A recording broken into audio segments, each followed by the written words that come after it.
मुझे ये लगा कि जो 4 चीजें हैं हमें डिस्कस करने की जरूरत है, क्योंकि उनसे हमारा सीधा सीधा वास्ता है।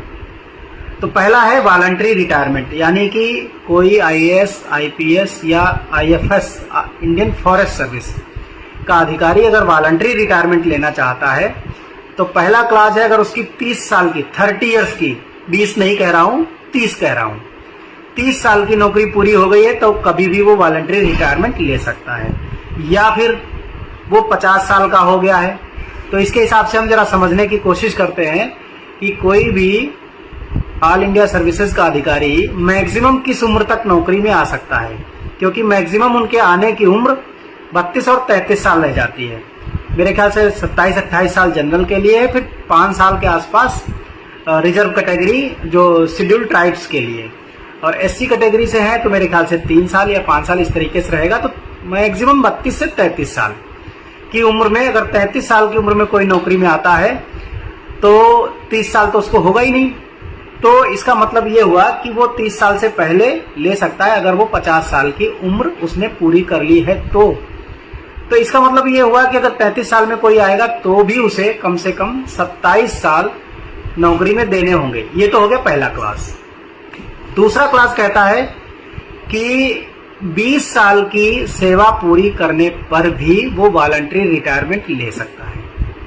तो इसका मतलब ये हो गया कि 20 साल के बाद वो कभी भी वॉलंटरी रिटायरमेंट ले सकता है। लेकिन वही फिर इसमें सेकेंड पैराग्राफ में उन्होंने 50 साल की उम्र का कोई क्लास नहीं दिया है, यानी अगर 50 साल की उम्र नहीं पूरी है तो भी फिर वो वॉलंटरी रिटायरमेंट ले सकता है। इसको क्लैरिफाई नहीं किया गया है कि 20 साल की नौकरी हो गई है, 50 साल की उम्र है या नहीं है, कोई क्लैरिफिकेशन नहीं है। तो या तो ये मेरी समझ में कमी है और या तो फिर ये गजट लिखने वालों के अंदर कमी है कि उन्हें ये क्लॉज देना चाहिए था, क्योंकि ये इनक्लियर हो गया। हालांकि उन्होंने लास्ट में लिखा है कि किसी भी स्पष्टीकरण के लिए किसी भी पैरा में अगर कोई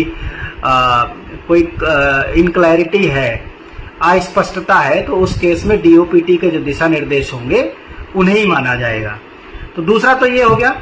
लेकिन असम, मेघालय, मणिपुर, नागालैंड, त्रिपुरा और सिक्किम, इन 6 राज्यों के जो आईएएस, आईपीएस और आईएफएस अधिकारी होंगे जिनको असम, मेघालय, नागालैंड, सिक्किम, मणिपुर या त्रिपुरा कैडर मिला हुआ है, तो उनके केस में वो 15 साल नौकरी पूरी करने के बाद ही वॉलंटरी रिटायरमेंट ले सकते हैं।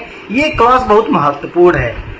तो भैया, असम में क्या बाकी सेंट्रल सिविल सर्विसेज के अधिकारी या कर्मचारी काम नहीं करते हैं?